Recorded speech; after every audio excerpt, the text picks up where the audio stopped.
Welcome back to Royals Weekly. I am your host, Marcus Mead, and joining me as always, a cheaper version of Ted DiBiase. We call him the $100 boy, my brother Mike.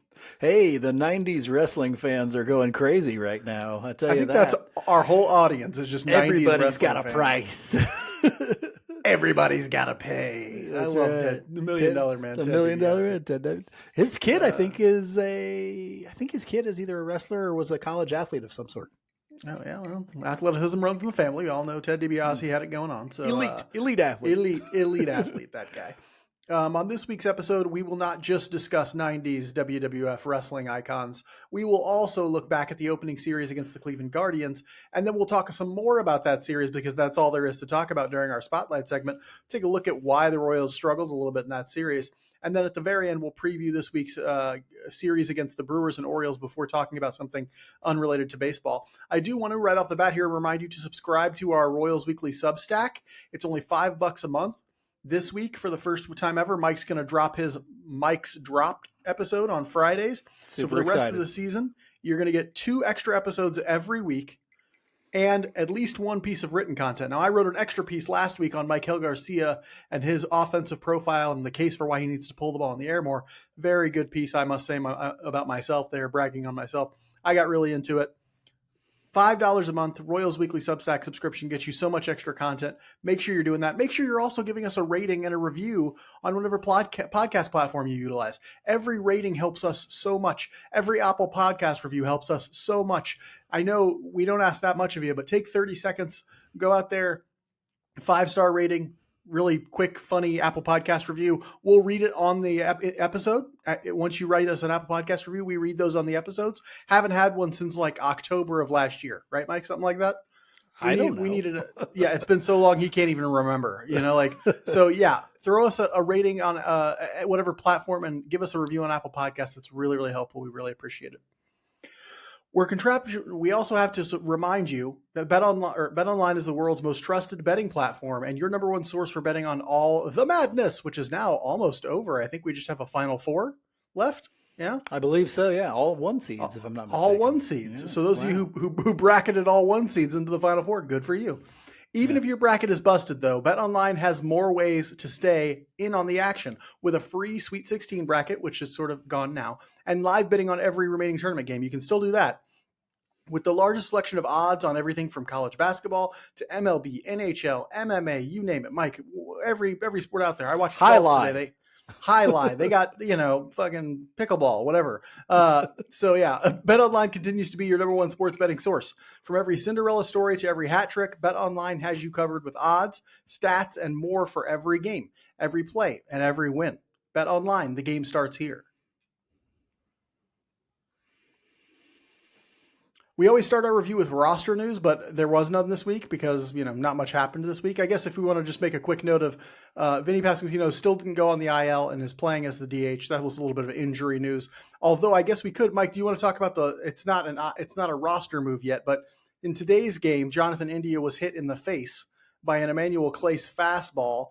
No word yet on what's happened definitively. They did run some tests and they're thinking it's not concussive. But there's no definitive word out on his injury status. Mike, do you have any thoughts on India getting hit, what it might mean for the Royals, anything like that? Do I have thoughts? Yeah. I got lots of thoughts about this. Mostly Emmanuel Clace, you're on the list, brother. You're on the list. You are on the list, okay? That list consists of many names, okay? Robinson Cano, Jose Bautista, okay? Anybody else? What's that guy? Jason Kipnis, you're on the list. There's just so many different guys. Jim Thome also on the list, okay? So many guys are on the list. Clace is now at the top of the list. I'm coming for you, Emmanuel Clace.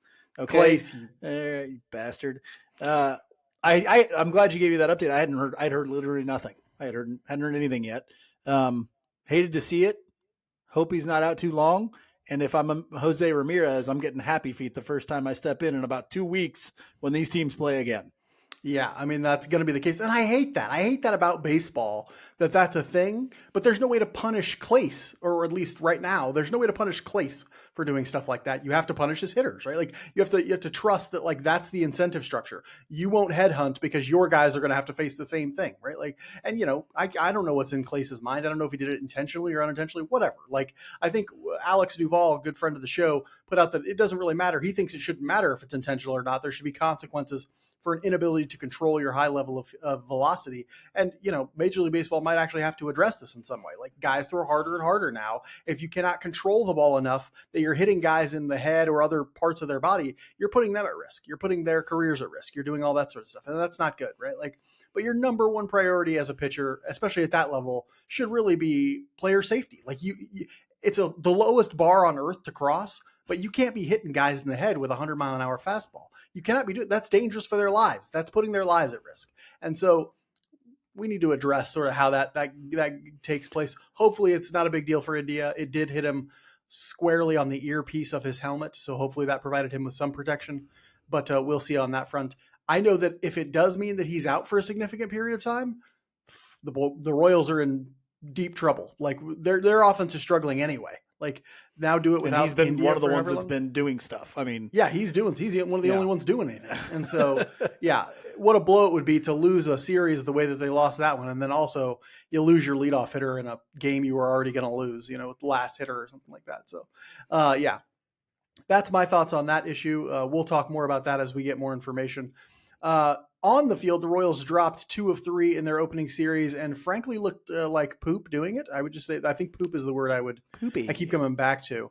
Tons of base running mistakes, tons of walks from the pitchers, bullpen issues, terrible plate appearances. It was like watching a major league team play a minor league team out there. All I could think the whole time was, boy, Cleveland deserves to win this series pretty bad, and they almost certainly deserve to sweep it because they've been the better team for what's 9 times 3, Mike? 27? Yeah. Plus they played an extra inning, 28. I'd say they were the better team for 26 of those 28 innings. Yeah. And so, that's my very pessimistic look. Maybe that's overly pessimistic. Mike, how do you feel about how that series went? Similar to how you feel about it. Even the game they won, they did not look great in. And I say that they didn't look terrible. Like they didn't get squashed. We're Royals fans, people. We've seen runs where like the offense wasn't doing it, the pitching wasn't doing it, the bullpen wasn't doing it, the coaching wasn't doing it. That's not what this was. You have some guys hitting, you've got some stuff, but it's some of the controllable mistakes that make you feel so bad about it. Running into outs, walking free passes on the base path, kicking a ball through the corner like Hunter Renfroe did in the first series, like just little stuff that the mistakes that we don't usually see this team make, they made them all. It felt like in this series, on top of, Salvador Perez didn't look great up at the plate, and Bobby didn't look great all the time. But yeah, rarely. So it was bad. No other way to paint it. One bad series against a team that you're going to play here soon and a division rival, but got to get better.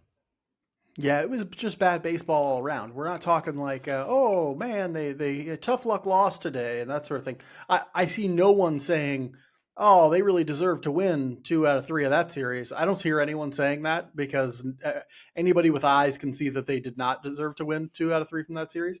I would more listen to an argument that they deserve to lose all 3 than I would that they deserve to win 2 of them. And good on them getting hot there for a moment in game 2 and winning and pulling out that win. That win might end up being important eventually. But after watching opening day, all I could think to myself was, we need to get 1 out of this series because they looked so bad on opening day. I was like, let's just get 1 out of the series and move on because I just don't want to get swept, And so hopefully they can turn that around as they sort of get their heads right headed to Milwaukee. Mike, it wasn't great on the field, but there were some people who stood out a little bit. Who was your strong performer for this week? Well, I went with the guy, not because he had the best week of anybody, because he probably didn't, but Vinny Pasquantino went 3 for 9 with a double, a triple, and a home run. How about that from a guy nursing a sore hammy? He also, and I think this is the great indicator of how Vinny Pasquantino will do for the year, he had 2 walks to 1 strikeout. When Vinny was at his best, he would almost walk out more than he struck out. But we didn't see that necessarily last year because of the aggressiveness. but he had a really good week. And I said it, I think last week or the week before, I think he's going to really be one of the X factors in how productive this lineup can be. We didn't see it this week. We didn't see it get scratched out because the MVP candidate in front of him struggled a little bit, but Vinny Pasquantino, I think he's going to be important. I almost want him to just sit out this Milwaukee series, though. Why? Because it still looks like he's a touch hobbled, and I want him to get rested and just fixed and be 100%.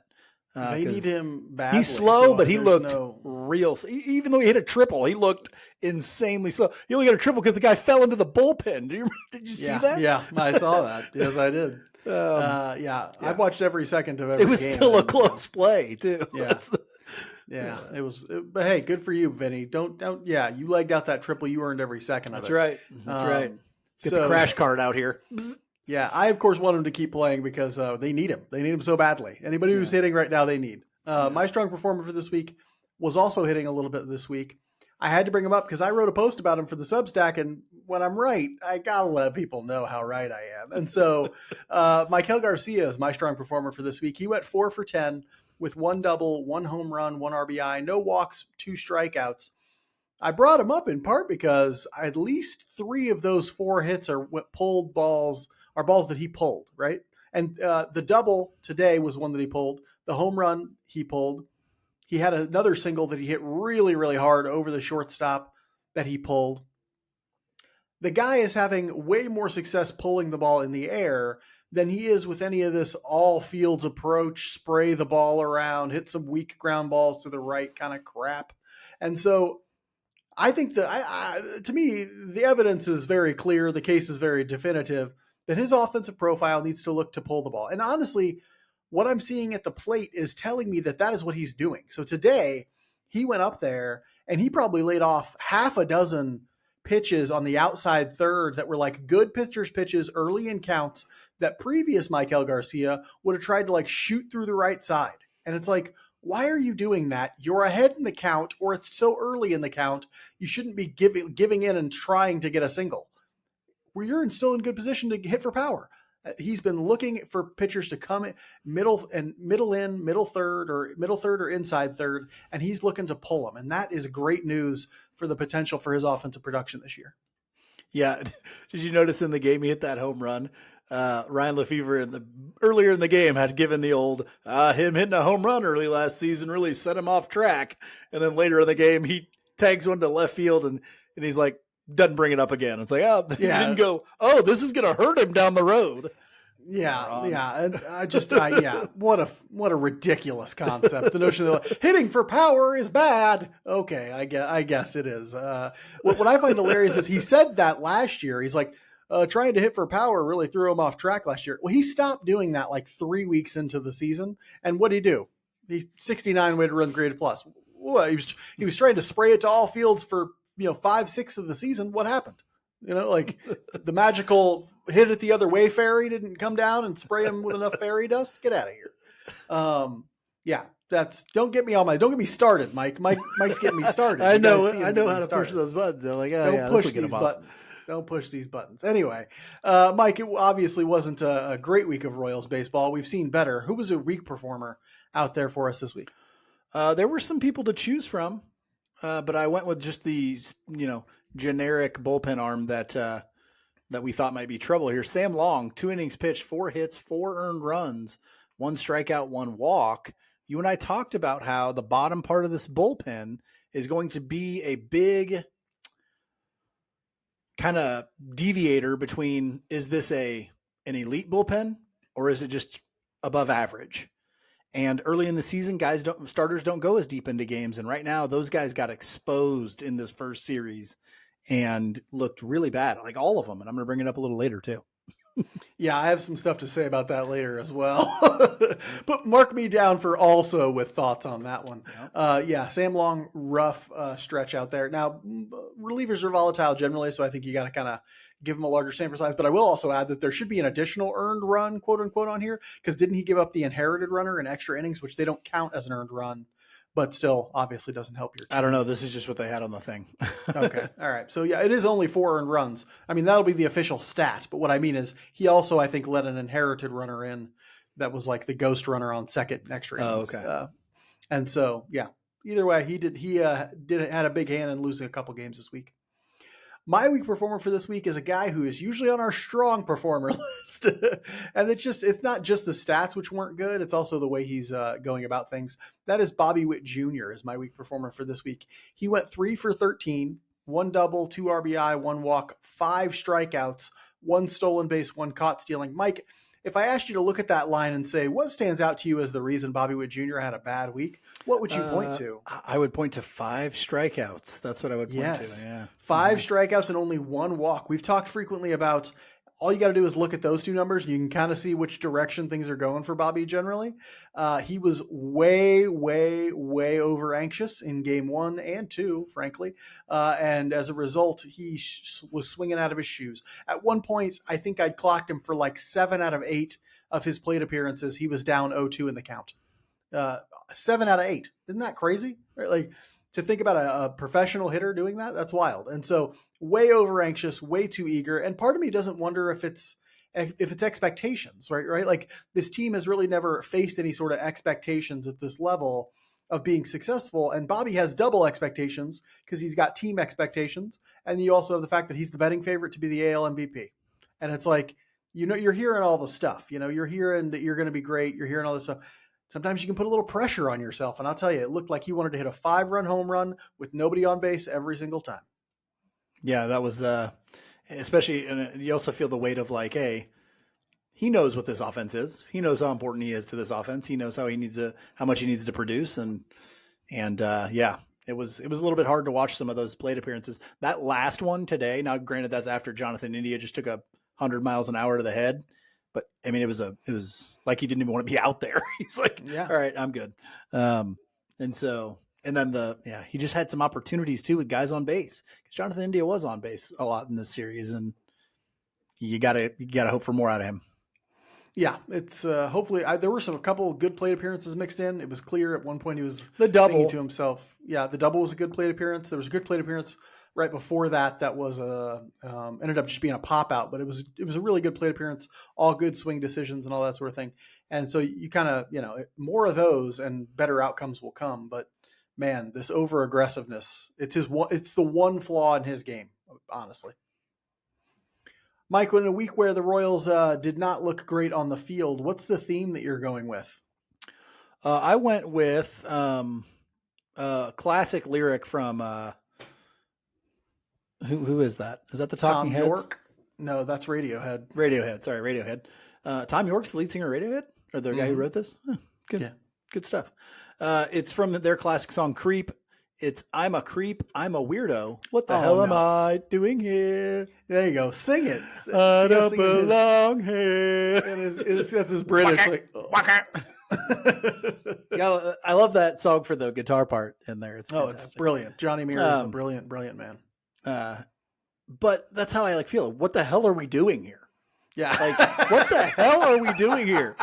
Strike him out, throw him out in the first inning or whatever? Like, geez. In my brain, I feel like, what the hell are we doing here? So I found a lyric that asked, what the hell are we doing here? I went to Gemini. I said, give me a song lyric that says, what the hell are we doing here? That was the closest thing I could come up with. Yeah, it didn't feel comfortable at home in a series after spring training. I mean, like, you just played a whole month of prep, 2 exhibition games, and then came out and looked like you'd never done it before, or you weren't professionals at it. So it was a little bit confusing of a series, we'll say. Yeah. I'll talk more about that later. Mark me down for more on that later too. We've been going with a lot of music quotes for the last few weeks, so I decided to jump in with a movie quote from one of Mike and I's favorite films. A classic. The classic and acclaimed Tommy Boy, starring Chris Farley and David Spade. And this is tied to the notion of, how overexcited, over anxious the Royals seem. There's a scene where he's trying to describe to a waitress why he's not a good salesman. And he says... He turns to a point when he's trying to sell somebody on something. He's like, well, then I get all excited. I'm like Jojo, the idiot circus boy with a pretty new pet. And that's R.I.P. what I thought of. And that's what I thought of when I see Bobby Witt Jr. swinging at everything. When I see guys out there just being Salvador Perez too, chasing. they're just too amped. They're too amped to like be calm and play baseball, and it's costing them on the field. They're trying to steal a base, and guess what? You stole 3 bases last year. Why are you trying to steal one on opening day? Stuff like that.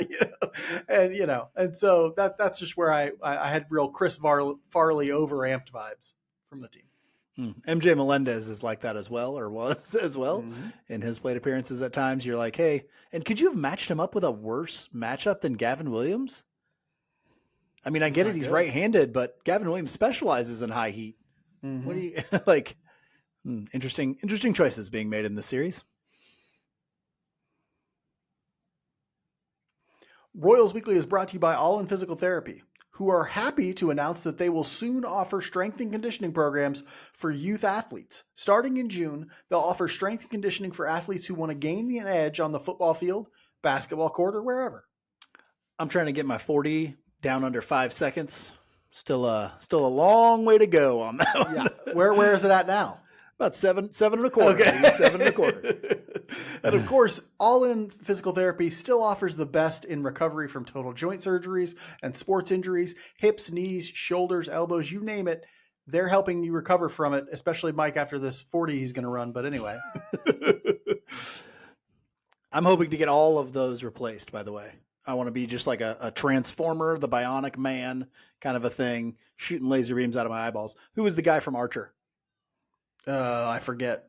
I want to be Barry. him. You want to be Barry? Barry. Yeah. I want to be Barry from Archer. If you're interested in reaching the peak of your athletic performance or getting back to 100% from an injury, check out All in Physical Therapy at allin-pt.com. That's allin-pt.com. Or give them a call at 816-427-5300. That's 816-427-5300.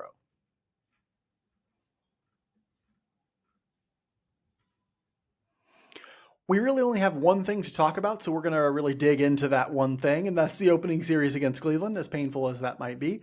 Mike, looking back at that series, what do you think caused the relative weak performance for the Royals? Well, if you're going to kind of pick a couple of areas, I think you'd say mostly it's a lack of offensive production and the bottom of the bullpen. We've kind of mentioned both of those things already. We knew the offense could be shaky, but you would have hoped, I guess, maybe the way the team is constructed, the earliest part of the season isn't always going to be great for them, in that in the early parts of the season, you're trying to get guys their first start. We want everybody on your bench to play in that first series. Usually you don't let your starters go as long as you normally would. And so that lower part of your bullpen is going to get tested. And we said, okay, maybe those are some areas that the Royals are going to struggle because, the lower part of their pen isn't fantastic, isn't well proven over a long term, and the bottom half of their lineup / bench is also pretty suspect. And so maybe we shouldn't be super surprised that they didn't look great, although you wouldn't have figured for the mental mistakes and the coaching mistakes and things. You wouldn't have figured for those things. Yeah. So my general thing here is they didn't look ready. Like I looked at the team and I asked the same question you did. Is this not the team that just played a month's worth of games? Like, how do they look so unconfident, unsettled, uncalm out there? How does the coaching staff seem like it doesn't know what it's doing in terms of putting a defensive alignment out there? They put Hunter Renfroe in right field for the first game, and then they pulled him for the second, put India in left. It looks like they don't know what they're doing. It looks like they sub in Garcia the second they can to start playing third. And it's like, it looks like you don't have a settled defensive alignment. Like you didn't actually have these decisions made, right? The command wasn't there for all the starters, as if they hadn't just thrown 5 starts in a row. Like this looked like a team fresh off the offseason, and that makes no sense to me. Obviously, it's just 3 games, Mike, but is there anything that should concern Royals fans in what we saw in those 3 games? Not hugely, I don't think, because I think even if they come out a little bit underprepared, I think as you continue to play games that you'll get into a groove. And actually, I think this Milwaukee series might be a good opportunity for that. And I'll talk about that a little bit later, but I don't think it's anything to worry too much about yet. stay healthy through this. I think I'm worried more about the Jonathan India thing than I am about the sloppiness or the fact that their offense didn't produce like we thought that they would, or even those 4 guys in the bullpen or the lower half of the bullpen there. Because I think there's ways you can start to work around that. And I think some of those guys will start to get better as we go here. So I'm not hugely worried yet, but a little bit baffled. Yeah, baffled is probably a better sort of expression after 3 games. Worried, not yet, but I mean, there were things that I noticed. So when you think about going into a season, there are sort of the things that worry you and the things that give you hope, I guess, in 2 separate categories. And all of the things I think that worried people were expressed in that first inning. The bottom half of the bullpen, Hunter Renfroe played like garbage, MJ Melendez played like garbage. The defense in the outfield looked real bad. Frankly, Kyle Isbell, and of course, was not great. always from the guys you thought it would be either. No, well, I mean, in ways you at least in ways like right. It looked bad from Hunter Renfroe. We know he's not a good outfielder. It looked bad from India a couple times. He's brand new to the position. I will give some cred to. He looked good at times as well. Yeah, that was my thing. Like I thought he looked was good adequate. as well at times. I mean, he looked as bad as Hunter Renfroe, who's played there for years. Yeah. That's the thing. There is a good chance that India will just be roughly as good as MJ Melendez and Hunter Renfroe, which is enough for him because he can actually produce offensively. And so that's fine. But that actually gives me a little bit of hope the way they. But generally speaking, the outfield defense was bad. Generally speaking, but the back of the bullpen or the bottom half of the bullpen was bad. Lugo and Waka looked like they might be in line for regression. Like it was just bad a lot of different places. So you can pick your place if you really want to be concerned about it, but 3 games is really not enough data to build on. It isn't, and I want to say one quick thing about the Lugo and Waka thing because I don't think we're going to talk about it much here, but yes, they didn't look great. Lugo's command did not look great. Waka's command didn't look great, but I think you'll notice they still didn't give up a ton of runs. Like they were still able to get out of things, and that's kind of why I think the Royals like them and got them is when they aren't at their best, they're still going to give you a chance to win, and that's really what they did. And we just kind of, I guess we won Lugo's start, but that I think they did kind of what you would hope they would do in that kind of situation because they're not going to always have their best, but they're going to give you a shot. So I'm not mad at them or anything. It's just some of the other stuff. Yeah, that makes sense. Mike, give me the most disappointing thing from this series, and then also the best thing, most optimistic thing from this series. Well, we mentioned the most disappointing thing to me already, which was the bottom of the pen. And it wouldn't be that if it was like, well, 2 guys got roughed up. No, the entire bottom of the pen got shellacked in this series. Zerpa, Long, Schreiber, Stratton, all of them took their friggin' lumps big time. And that's a little scary. In that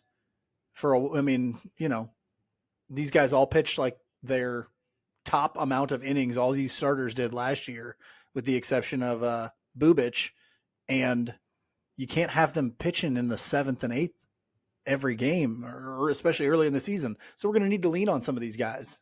And Cleveland's not a friggin' fantastic lineup either. I mean, Manzardo looks like he could be really good, but yeah, they weren't facing the Yankees or the Dodgers, the Orioles, who are coming up soon. Yeah, what about your most optimistic thing, though? Sorry, I got stuck in the negative. Sorry, you get Mike drinking. Coke, just Coke. Drinking people. Coke, and he starts feeling a little negative. I get in a rage mindset here. Let's go with my positive thing. Really liked Jonathan India. Really liked.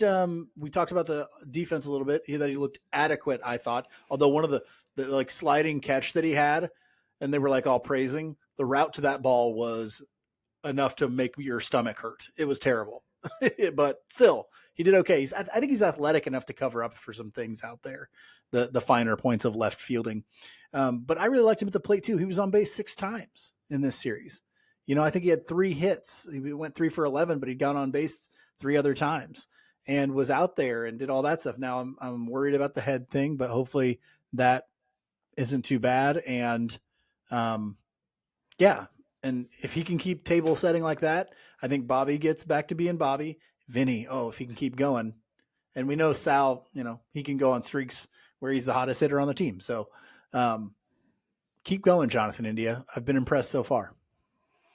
Yeah, I've been impressed with Michael Garcia, who I mentioned earlier, and mostly I'm impressed that this new approach, or whether he chooses to stick with it or not, we don't know, but like it's working, right? Him pulling the ball is working. He hit with some power. He hits with some authority, good exit velocities, getting the ball in the air. That's the potential of Michael Garcia. So I'm optimistic that maybe he could stick with this and then find, because we said one of the big keys coming into the season is, or was, will Michael Garcia or MJ Melendez take a step forward?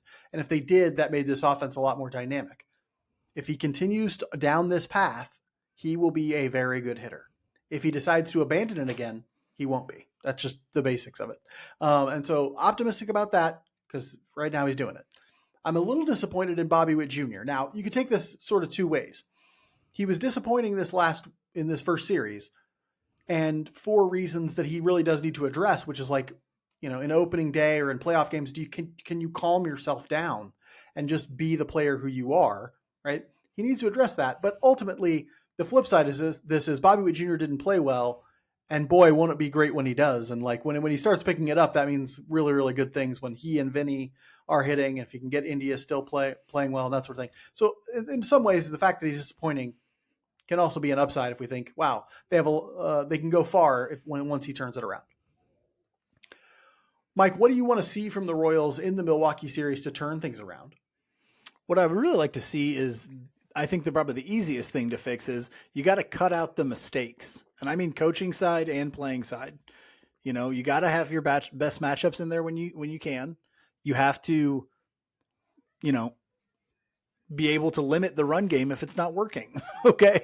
If it's not working, we don't got to steal everybody. We don't got to run ourselves into outs, people. So let's be smart about that, and then be smart about how we use the bullpen.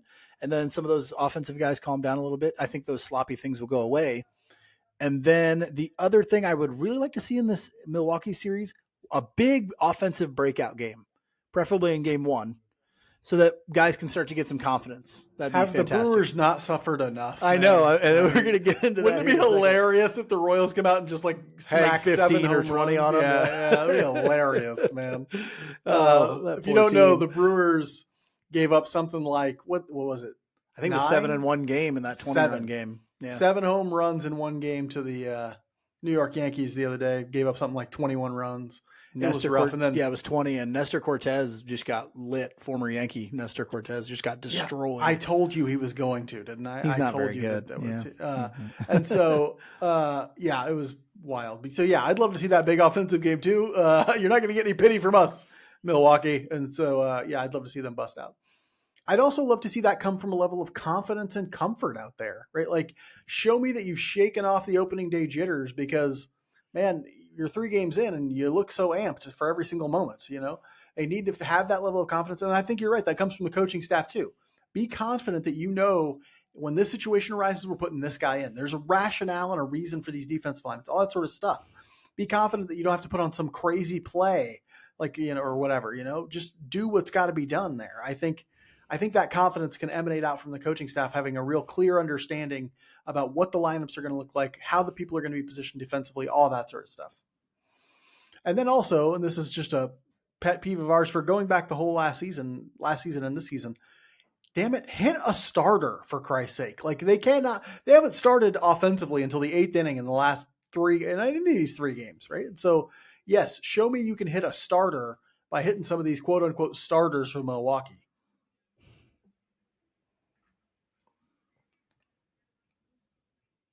Royals Weekly is brought to you by Eric Oxer of West USA Realty. Do you have the same fantasy we do, retiring to a land of eternal summer? If so, you need to call Eric Oxer of West USA Realty pronto. He can help you transition to a lovely home in the Phoenix area and a life of fun in the sun. Sun's out, buns out. It's a personal motto. It's the way I live my life. Mike came up with that. Eric was one of the top real estate agents in the Phoenix area to end 2024 because he gives all of his clients a personal experience focused entirely on their needs. With Eric Oxer of West USA Realty, it's not about him. It's about you. He's there to listen to you, work for you, and guide you through the ins and outs of buying and selling in the Phoenix area. Phoenix, where sand is spun into gold, or oro in Spanish. Yeah. Oh, you hung on to some of that from high school. That's right. Nice.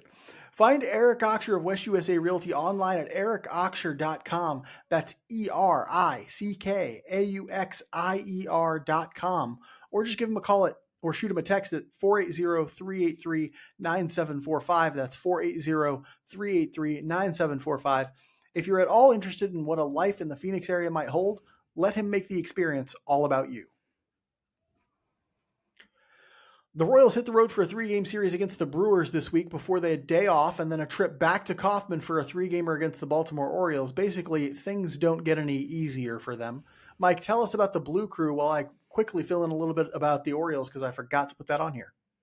Oh, no worries, man. Also forgot to put the stuff about the Brew Crew. Will you just, give I us got you. a sense of what they've done? I gotcha. Yeah, so they just got pummeled in a 3-gamer against the Yankees, and I mean pummeled. Got like bent over, spanked, no safe word. I'm talking like real bad stuff. Okay. They gave up 36 runs in 3 games, giving up 20 in the second game of the series and 12 in the last game of the series. Tons of home runs. Of course, the Yankees are cheating again using those torpedo bat things. If you heard anything about those, they got a new bat design that they're trying out. Is it the fact that the Yankees pitching just sucks, or that they've invented a new way of hitting home runs? We will find out, I guess, over time. Wonder how long it'll be before Vinny Pasquantino is swinging one of those things. In that first game of the Brewers series, we'll go Chris Buvis versus Elvin Rodriguez, a 26-year-old righty out of the Dominican. We're not exactly sure if he is a starting pitcher or if he's an opener. He did not pitch in Major League Baseball last season. He pitched in Japan. Mike, do you know the name of that league? Ooh, it's not the NPB. That's the Korean one. No, it is the NPB. Oh, is it the NPB? What that stands for? Yeah. Nippon something. I think it's Nippon Professional Baseball. Nippon Professional Baseball. Nippon. Okay. That's cool. Good for them. So maybe he had some success there. He's here now anyway.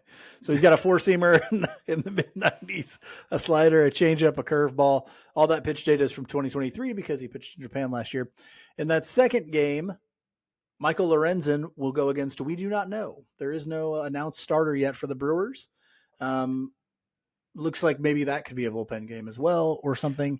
What's wild is, this must be the 4th and 5th spot in their rotation, huh? I don't know. They have them listed as a probable for the third next day. So I don't know. But it's wild to me that this is the 4th and 5th spot in their rotation. It looks like they're not real settled there. Yeah, and after what happened in that Yankee series, they might not be settled at the top either. Oh, yikes. So that third game will be Cole Reagan's Day versus Freddie Peralta, one of their more established guys. 28-year-old righty out of the Dominican Republic. He had a 3.68 ERA and a 1.21 WHIP last year. He's got a 4-seamer in the mid-90s, a changeup, a curveball, a slider. He throws the fastball over half the time, despite the fact that people hit it pretty well. He's kind of the definition of a steady Eddie, solid starter for the Brewers, and I think he's their one. Right, that would make me think he's their first starter. Yeah. So we'll see. Hopefully, we can score some runs on a couple inexperienced major leaguers starters here coming up in this Brewers series. What about them Orioles? Did I give you enough time to talk about Baltimore's finest? Because I can wax poetic on the city of Baltimore if you want me to. No, thank you. It would just be telling us the plot from The Wire. So that's part 2. Yes. Yeah. So after going to Milwaukee, they'll get to come home and take a 3-gamer against Baltimore. Baltimore started out 2-2 on the year, which puts them, I don't know, 3rd or 4th in the AL East. They started with an AL East opponent, the Blue Jays, ended up putting 12 on them in game 1, 9 on them in game 3. Baltimore Orioles known as a team that can really produce offensively. They have hitters like Holiday, Ryan O'Hearn. No, that's how to go first. They have hitters like Westberg, their second baseman, Gunnar Henderson, Ryan Mountcastle, Gunnar Henderson. Who else is on that team? Obviously, Adley Rutschman. Adley Rutschman, who is awesome. He had a big first series. Add to the fact that one of their top hitting prospects, I think, has made their roster in Colby Mayo, who is really, really good. So we'll see if they end up hanging a bunch of runs, but it'll be important for the Royals to pitch and play defense real well there.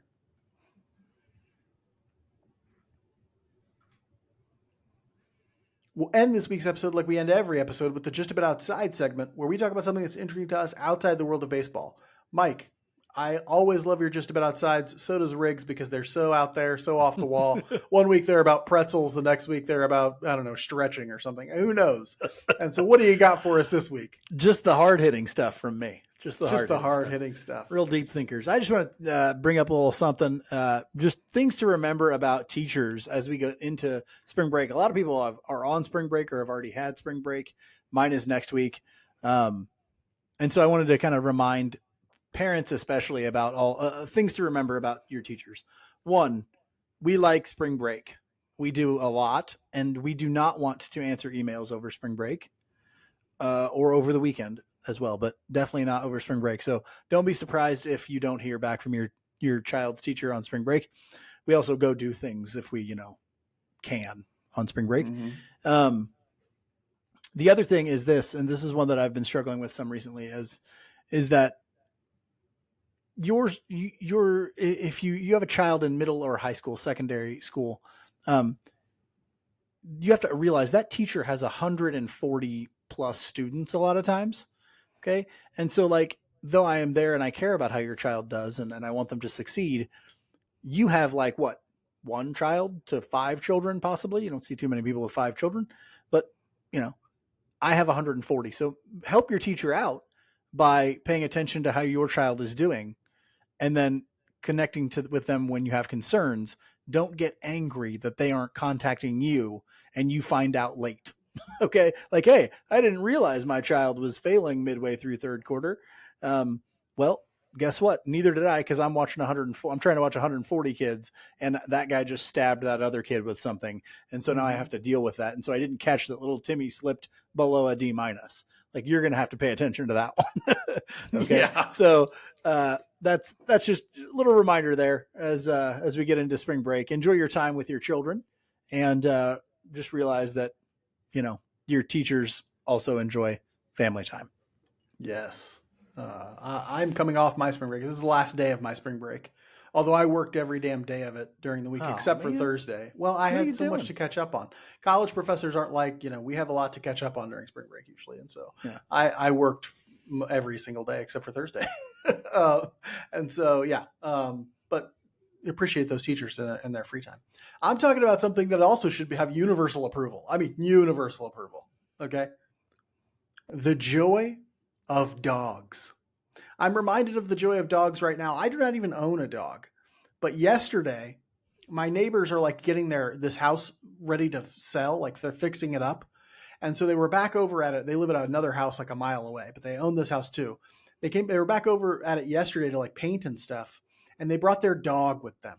Their dog his name is Dax, and he's an English Mastiff. If you've ever seen Sandlot, the dog that plays the Beast, Hercules, is an English Mastiff. And so they have a dog just like that. And he is the sweetest, most kindest, and gentlest big boy you've ever met. And he loves people. He loves Riggs and I, Riggs, my partner, and me. He just, he came up and we just got to play with his jowls and pet him. It was the highlight of my week. I loved it. It was so great. Joy. We should really appreciate that dogs bring this much joy into our lives just by being there and being themselves. Dax does nothing impressive other than be super cute and, have jowls. That's it, and so that's all he can do. Oh, it's also a reminder that next Friday, or this Friday coming up, is Bark at the Park from the Royals. And so Sweet. We're thinking about taking my parents to that, or my parents, Riggs's parents, my partner's parents, to Bark at the Park, because they'll be here that weekend.